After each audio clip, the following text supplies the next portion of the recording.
പ്രിയ സ്നേഹിതരെ, ഞാൻ ഫാദർ മന്ത്ര. എല്ലാവർക്കും TH ടെമ്പിൾ ടു ഹോം മെഡിറ്റേഷനിലേക്ക് സ്നേഹപൂർവം സ്വാഗതം. കഴിഞ്ഞ പാഠത്തിൽ നാം കണ്ടത് ധ്യാനം നിയന്ത്രണമല്ല, ബോധമാണ്. ഇന്ന് നാം യേശു പറഞ്ഞ മുറി എവിടെയാണെന്ന് ആഴത്തിൽ അന്വേഷിക്കുന്നു. പലപ്പോഴും ധ്യാനം തുടങ്ങുമ്പോൾ നാം നേരെ മനസ്സിലേക്ക് കടക്കാൻ ശ്രമിക്കുന്നു. ചിന്തകൾ ശാന്തമാക്കാൻ, മനസ്സിനെ നിയന്ത്രിക്കാൻ, മൗനം സൃഷ്ടിക്കാൻ. പക്ഷേ യേശു പഠിപ്പിച്ച ധ്യാനം അവിടെ നിന്നല്ല ആരംഭിക്കുന്നത്, മറിച്ച് മുറി കണ്ടെത്തുമ്പോഴാണ്. മനുഷ്യൻ ഒരൊറ്റ മുറിയിൽ മാത്രമല്ല ജീവിക്കുന്നത്. അവൻ ഒരേ സമയം പല മുറികളിലൂടെയാണ് ജീവിക്കുന്നത്. അവയിൽ ധ്യാനവുമായി ബന്ധപ്പെട്ട ഏറ്റവും പ്രധാനപ്പെട്ട 2 മുറികളുണ്ട്: ശരീരത്തിൻ്റെ മുറിയും മനസ്സിൻ്റെ മുറിയും. ധ്യാനം ആരംഭിക്കുമ്പോൾ ആദ്യം കടക്കേണ്ടത് ശരീരത്തിൻ്റെ മുറിയിലേക്കാണ്. കാരണം വളരെ ലളിതമാണ്. ശരീരം ശാന്തമല്ലെങ്കിൽ മനസ്സൊരിക്കലും ശാന്തമാകില്ല. ഇതൊരു ആത്മീയവാദമല്ല, മനുഷ്യബോധത്തിൻ്റെ അടിസ്ഥാന സത്യമാണ്. മനസ്സ് ശരീരത്തിൻ്റെ മുകളിൽ നിൽക്കുന്ന ഒന്നല്ല. അത് ശരീരത്തിൻ്റെ അവസ്ഥകളിൽ ആഴത്തിൽ നിക്ഷിപ്തമാണ്. ശരീരത്തിൻ്റെ മുറി എന്ന് പറയുമ്പോൾ നാം പലപ്പോഴും മാംസം, അസ്ഥി, അവയവങ്ങൾ എന്നിവയെ മാത്രം ചിന്തിക്കുന്നു. പക്ഷേ ധ്യാനത്തിൻ്റെ ഭാഷയിൽ ശരീരം വെറും ജൈവഘടനയല്ല, ശരീരം ബോധത്തിൻ്റെ ഒരു ഘടനയാണ്. യേശു പറഞ്ഞ 3 ഘട്ടങ്ങൾ: മുറിയിലേക്ക് കടക്കുക, വാതിൽ അടയ്ക്കുക, രഹസ്യത്തിൽ പ്രാർത്ഥിക്കുക. ഇവ ദൈവശാസ്ത്രത്തിൻ്റെ ഭാഷ മാത്രമല്ല, അത് മനുഷ്യബോധത്തിൻ്റെ ആന്തരിക ഘടനയെക്കുറിച്ചുള്ള കൃത്യമായ ധ്യാനശാസ്ത്രമാണ്. നമ്മൾ പലപ്പോഴും ഇങ്ങനെ പറയാറുണ്ട്: എൻ്റെ മനസ്സിനെ എനിക്ക് നിയന്ത്രിക്കാൻ കഴിയുന്നില്ല, എൻ്റെ ചിന്തകൾ കാടുകയറിപ്പോകുന്നു എന്നൊക്കെ. ഇത് പറയുമ്പോൾ നമ്മൾ സ്വയം നമ്മെ തന്നെ കുറ്റപ്പെടുത്തുകയാണ് ചെയ്യുന്നത്. മനസ്സ് തെറ്റിപ്പോയതാണെന്നും നിയന്ത്രണം വിട്ടുപോയതാണെന്നും നമ്മൾ നമ്മളോട് തന്നെ വിധിക്കുന്നു. പക്ഷേ ഇത് പൂർണ്ണ സത്യമല്ല. കാരണം മനസ്സൊരു കാട്ടുകുതിരയല്ല, അങ്ങോട്ടും ഇങ്ങോട്ടും അനിയന്ത്രിതമായി ഓടിപ്പോകാൻ. നമ്മൾക്ക് നമ്മുടെ മനസ്സിനെ നിയന്ത്രിക്കാൻ കഴിയുന്നില്ല എന്ന് പറയുന്ന ഓരോ നിമിഷത്തിലും വാസ്തവത്തിൽ സംഭവിക്കുന്നത് നിയന്ത്രണം നഷ്ടപ്പെട്ടതാണ് എന്നല്ല. ശ്രദ്ധ ഇപ്പോൾ എവിടെയാണെന്ന് നമുക്ക് അറിയാതെ പോവുകയാണ്. ചിന്തകൾ കാടുകയറി പോകുന്നത് പോലെ തോന്നുന്നത് അവയ്ക്ക് ദിശയില്ലാത്തതിനാലല്ല, അവയ്ക്ക് വ്യക്തമായ ദിശയുണ്ട്. പക്ഷേ ആ ദിശയെ നമ്മൾ ബോധപൂർവം തിരിച്ചറിയുന്നില്ല. ഒരു ശബ്ദം കേട്ടാൽ ശ്രദ്ധ പുറത്തേക്ക് തിരിയുന്നു. ഒരു ഓർമ്മ ഉയർന്നാൽ ശ്രദ്ധ അകത്തേക്ക് മാറുന്നു. ശരീരത്തിൽ ഒരു അസ്വസ്ഥത തോന്നിയാൽ ശ്രദ്ധ അവിടേക്ക് കുടുങ്ങുന്നു. ഇവയൊന്നും മനസ്സിൻ്റെ തകരാറല്ല, ഇത് മനുഷ്യബോധത്തിൻ്റെ സ്വാഭാവിക പ്രവർത്തനമാണ്. അതുകൊണ്ട് പ്രശ്നം മനസ്സ് അനിയന്ത്രിതമാണ് എന്നതല്ല, ശ്രദ്ധ ഇപ്പോൾ എവിടെയാണ് നിൽക്കുന്നത് എന്നറിയുന്നില്ല എന്നതാണ്. മനുഷ്യബോധം യാദൃശ്ചികമായി പ്രവർത്തിക്കുന്നതല്ല, അതൊരു നിശ്ചിത ക്രമത്തിലൂടെയാണ് പ്രവർത്തിക്കുന്നത്. ആദ്യം ഉത്തേജനം, തുടർന്ന് ശ്രദ്ധ, മൂന്നാമതായി പ്രതികരണം എന്ന വ്യക്തമായ ക്രമത്തിലൂടെയാണ് ഓരോ അനുഭവവും രൂപപ്പെടുന്നത്. ഇത് ഒരു ആത്മീയവാദമല്ല, മറിച്ച് മനുഷ്യബോധത്തിൻ്റെ ന്യൂറോളജിക്കൽ സത്യമാണ്. ഈ ക്രമം ഇല്ലാതെ ഒരു ചിന്തയും ഒരു വികാരവും ഒരു പ്രതികരണവും സംഭവിക്കുന്നില്ല. ധ്യാനം ആരംഭിക്കുമ്പോൾ നമ്മുടെ ബോധം ആദ്യം ഉത്തേജനത്തെ സ്വീകരിക്കുന്നു. ഉത്തേജനം എന്ന് പറയുന്നത് ബാഹ്യ ലോകത്തിൽ നിന്നോ ശരീരത്തിൻ്റെ ഉള്ളിൽ നിന്നോ വരുന്ന ഒരു സെൻസറി സിഗ്നലാണ്. നമ്മുടെ ബോധത്തെ തട്ടുന്ന ഏതൊരു കാര്യവുമാണ്. നാം അതിനെ ആഗ്രഹിച്ചോ ഇല്ലയോ, തടഞ്ഞോ ഇല്ലയോ എന്നത് പ്രസക്തമല്ല. ഉത്തേജനം വരും. ഈ ഉത്തേജനം 3 വഴികളിലൂടെയാണ് നമ്മുടെ ബോധത്തിലേക്ക് എത്തുന്നത്. ഇവയെ ചേർത്ത് വിളിക്കുന്ന പേരാണ് EIP system. E for exteroception, I for interoception, P for proprioception. അഥവാ ശരീരത്തിനകത്തെ 3 പ്രധാന ഉപമുറികൾ അല്ലെങ്കിൽ ബോധവാതിലുകൾ. ഒന്നാം ഉപമുറി എക്സ്റ്റെറോസെപ്ഷൻ, അതിനെ പുറം ബോധം എന്ന് പറയും. എക്സ്റ്റെറോസെപ്ഷൻ എന്നത് എന്താണ്? പുറത്തെ ലോകത്തെ നാം എങ്ങനെ അറിയുന്നു, തിരിച്ചറിയുന്നു, അനുഭവിക്കുന്നു എന്നതിനെക്കുറിച്ചുള്ള ബോധമാണ് എക്സ്റ്റെറോസെപ്ഷൻ. നമ്മുടെ ജീവിതം ആരംഭിക്കുന്നത് പുറത്തുനിന്ന് ആയതിനാൽ അത് ബോധത്തിൻ്റെ ഒന്നാം ഉപമുറിയാണ്. പുറത്തെ ലോകമെന്ന് പറയുമ്പോൾ ശബ്ദങ്ങൾ, ദൃശ്യങ്ങൾ, സ്പർശങ്ങൾ, ഗന്ധങ്ങൾ, രുചികൾ, ഈ എല്ലാം നമ്മുടെ ശരീരത്തിലേക്ക് കടക്കുന്നത് 5 ഇന്ദ്രിയങ്ങളിലൂടെയാണ്. കണ്ണുകൾ, ചെവികൾ, മൂക്ക്, നാവ്, ചർമ്മം. ഇന്ദ്രിയങ്ങളിലൂടെ വരുന്ന ഈ പുറം വിവരങ്ങളെ നമ്മുടെ ബോധം ആദ്യമായി സ്വീകരിക്കുകയും തിരിച്ചറിയുകയും ചെയ്യുന്ന ഘട്ടം, അതാണ് എക്സ്റ്റെറോസെപ്ഷൻ. ശബ്ദങ്ങൾ, പ്രകാശം, താപനില, സ്പർശം, ചലനം, ഇവയെല്ലാം എക്സ്റ്റെറോസെപ്ഷൻ്റെ ഭാഗമാണ്. ഉദാഹരണം, ഞാൻ ധ്യാനത്തിലിരിക്കുമ്പോൾ പുറത്ത് ഒരു വാഹനം ഹോൺ അടിക്കുന്നു. ആ ശബ്ദം ഒരു ഉത്തേജനമാണ്. ഞാൻ അതിനെ ആഗ്രഹിച്ചില്ല, തടഞ്ഞില്ല, അത് വന്നു. ധ്യാനം ആരംഭിക്കുമ്പോൾ ബോധം പൂർണ്ണമായും പുറത്തെ ലോകത്തിൽ അടഞ്ഞു കിടക്കുകയാണെങ്കിൽ ഉള്ളിലേക്ക് കടക്കാൻ സാധ്യമല്ല. അതിനാൽ ധ്യാനത്തിൻ്റെ ആദ്യ ഘട്ടം പുറത്തെ ലോകത്തെ നിഷേധിക്കലല്ല, മറിച്ച് അതിനെ തിരിച്ചറിയലാണ്. ഇപ്പോൾ ഞാൻ പുറത്തെ ശബ്ദങ്ങളിൽ, ദൃശ്യങ്ങളിൽ, ഉത്തേജനങ്ങളിൽ അടഞ്ഞു കിടക്കുകയാണോ? ഇവിടെ ഒന്നും മാറ്റേണ്ടതില്ല. കാണുക മാത്രം, തിരിച്ചറിയുക മാത്രം. രണ്ടാം ഉപമുറി ഇന്റെറോസെപ്ഷൻ, അന്തരബോധം.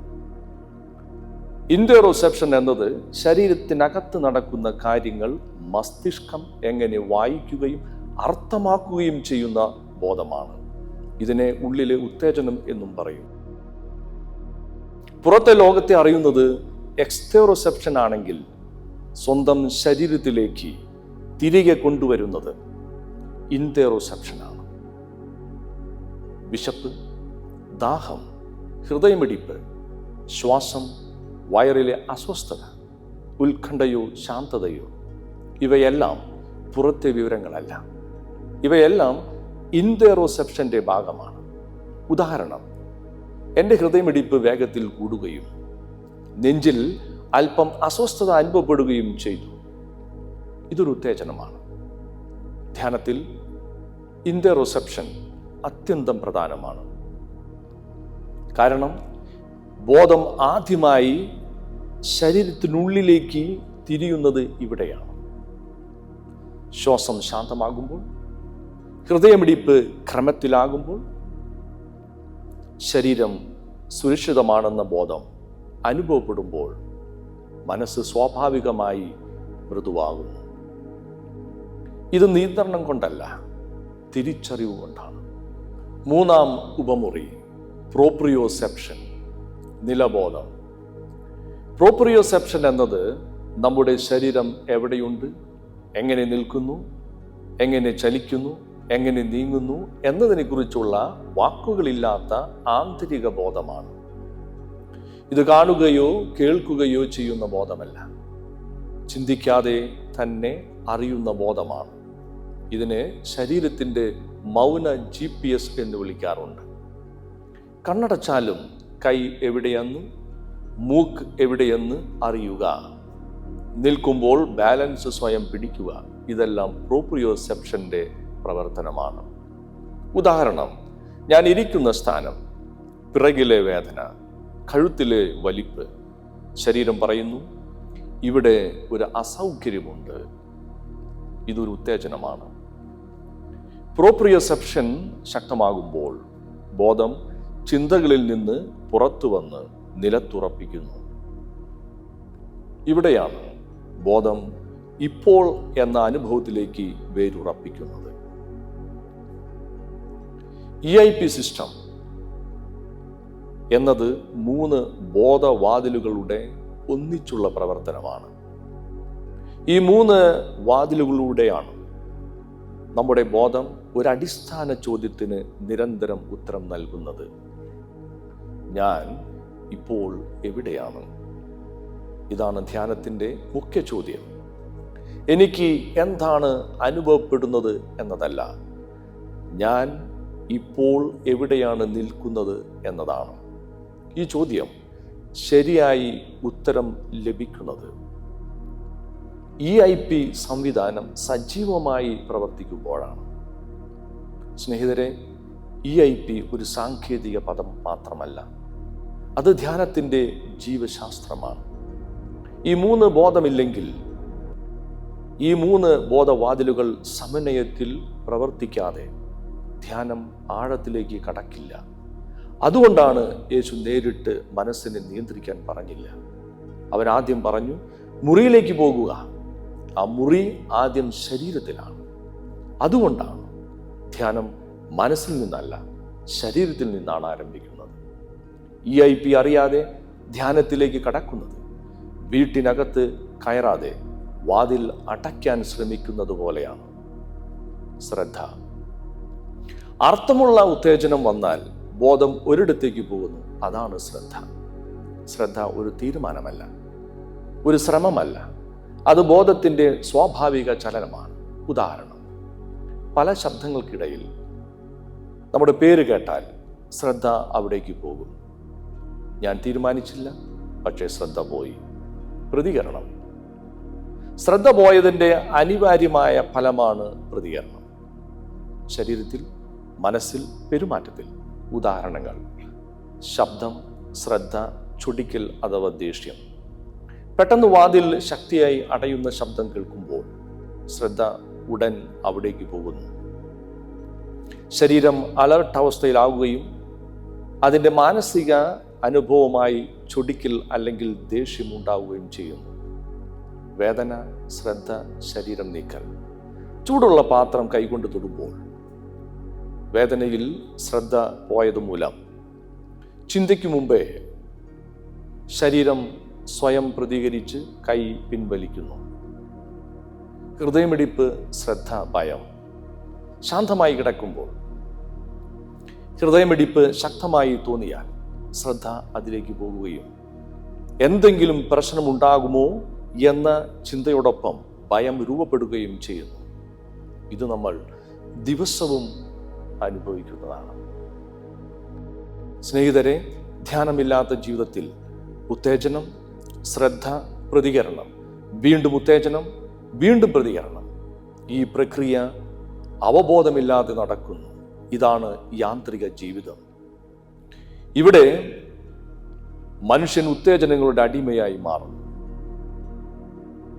ധ്യാനം ഈ നിയമം നിർത്തുന്നില്ല, ഇത് ഇല്ലാതാക്കുന്നില്ല. ധ്യാനം ചെയ്യുന്നത് ഒരൊറ്റ കാര്യമാണ്, ഈ നിയമത്തെ കാണിക്കുന്നു. അപ്പോൾ ഒരു ചെറിയ മാറ്റം സംഭവിക്കുന്നു. എന്താണത്?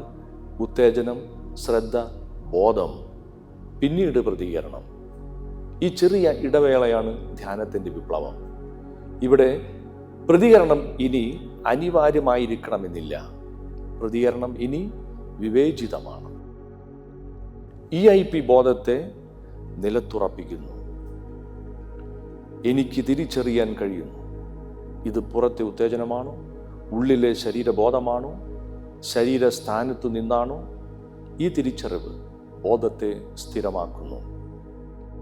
സ്നേഹിതരെ, ധ്യാനം വാക്കുകളുടെ ലോകത്തിൽ നടക്കുന്ന ഒരു ആത്മീയ ചിന്ത മാത്രമല്ല. അത് ശരീരത്തിലൂടെ ബോധം എങ്ങനെ പ്രവർത്തിക്കുന്നു എന്നതിനെക്കുറിച്ചുള്ള ഒരു ആഴത്തിലുള്ള തിരിച്ചറിവാണ്. പുറത്തെ ശബ്ദങ്ങൾ, ദൃശ്യങ്ങൾ, സ്പർശങ്ങൾ, ഗന്ധങ്ങൾ, രുചികൾ എക്സ്റ്റെറോസെപ്ഷൻ. അകത്തെ വിശപ്പ്, ദാഹം, ഹൃദയമിടിപ്പ്, ശ്വാസം, വയറിലെ അസ്വസ്ഥത ഇൻറ്റെറോസെപ്ഷൻ. ശരീരത്തിൻ്റെ നില, ഇരിക്കുകയാണോ, നിൽക്കുകയാണോ, ചലിക്കുകയാണോ, സമതുലിതാവസ്ഥ, ബാലൻസ് എന്നിവ പ്രോപ്രിയോസെപ്ഷൻ. ഈ 3 വഴികളിലൂടെയാണ് നമ്മുടെ ബോധം നിരന്തരം ഒരേ ചോദ്യം ചോദിക്കുന്നത്: ഇപ്പോൾ ഞാൻ എവിടെയാണ്? ഇവയെ ബോധത്തോട് തിരിച്ചറിയുമ്പോൾ നമ്മുടെ നാഡീവ്യവസ്ഥ സ്വാഭാവികമായി ക്രമത്തിലാകുന്നു. ശരീരം സുരക്ഷിതമാണെന്ന ബോധം അനുഭവിക്കുന്നു. അപ്പോൾ മനസ്സ് ശാന്തമാകുന്നത് ശ്രമം കൊണ്ടല്ല, ശരീരത്തിൻ്റെ ജീവശാസ്ത്രം ബോധത്തെ പിന്തുണയ്ക്കുന്നതിനാലാണ്. അതുകൊണ്ടാണ് യേശു ധ്യാനം പഠിപ്പിക്കുമ്പോൾ ആദ്യം പറഞ്ഞത് മുറിയിലേക്ക് പോകുക. ഇത് ഒരു ആത്മീയ ഉപദേശം മാത്രമല്ല, മനുഷ്യബോധത്തിൻ്റെ ജീവശാസ്ത്രത്തെക്കുറിച്ചുള്ള ആഴമുള്ള അറിവാണ്. അവൻ നമ്മെ മനസ്സിനെ നിയന്ത്രിക്കാൻ പഠിപ്പിച്ചില്ല, മറിച്ച് ശരീരത്തിലൂടെ ബോധം തിരിച്ചു വരാൻ വഴി തുറന്നു. ഇതാണ് ധ്യാനത്തിൻ്റെ ജീവശാസ്ത്രം.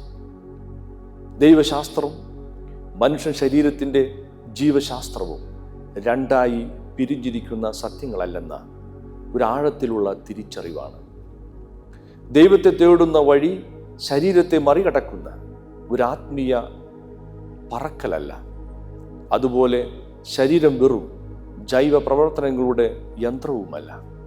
ധ്യാനത്തിൽ ശരീരം ദൈവത്തെ കേൾക്കുന്നു, ബോധം ശരീരത്തിലൂടെ ഉണരുന്നു. നാഡീവ്യവസ്ഥ ശാന്തമാകുമ്പോൾ മനസ്സ് തുറക്കപ്പെടുന്നു. ശരീരം സുരക്ഷിതമാണെന്ന് അനുഭവിക്കുമ്പോൾ പ്രാർത്ഥന, ധ്യാനം സ്വാഭാവികമാവുന്നു. ഇവിടെയാണ് ദൈവശാസ്ത്രവും മനുഷ്യ ശരീരത്തിൻ്റെ ജീവശാസ്ത്രവും വാക്കുകളില്ലാതെ മൗനത്തിൽ ഒന്നിച്ചു കൂടുന്നത്. അവിടെ ഒന്ന് മറ്റൊന്നിനെ നിയന്ത്രിക്കുന്നില്ല, ഒന്ന് മറ്റൊന്നിനെ നിഷേധിക്കുന്നില്ല. അവിടെ രണ്ടും ഒന്നിച്ചു പ്രവർത്തിക്കുന്നു, മനുഷ്യനെ പൂർണ്ണനാക്കുന്ന ഒരു പരിശുദ്ധ സത്യമായി.